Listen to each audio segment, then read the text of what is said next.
Hi guys! In this video you will learn how to go from 2 fingers to a 4-finger claw setup.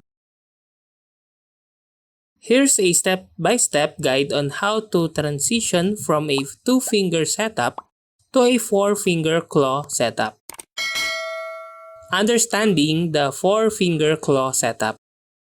A 4-finger claw setup involves using your left thumb for movement, right thumb for aiming, left index finger for firing, and right index finger for movement buttons.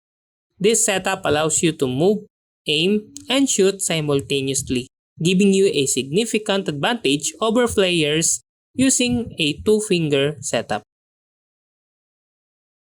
Transitioning from a 2-finger setup. Start by assigning a job for each of your additional 2 fingers. For the left index finger, assign the firing button. For the right index finger, assign the movement button. This will allow you to move and shoot at the same time, which is not possible with a 2-finger setup. Setting up your 4-finger claw HUD. Move your ADS to fire button and hip fire button to the upper left side of the screen. Place the ADS to fire button on the left and the hip fire button on the right. Also, place your aim button beside the movement button so you can pre-aim around the map.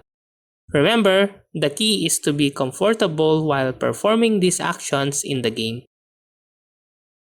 Exercise to get used to your new HUD. Play hardpoint shipment or do aim training on practice range to get used to your new HUD. You can also watch pro players' HUD setup for inspiration. The key is to practice and get comfortable with your new setup. Transitioning to a new setup takes time and practice, so be patient. Stick to your new setup and don't switch back to your old one. Be consistent. If something doesn't feel right, don't be afraid to adjust your HUD. Be open to adjustments. And that's how to go from 2 fingers to a 4-finger claw setup in Call of Duty Mobile.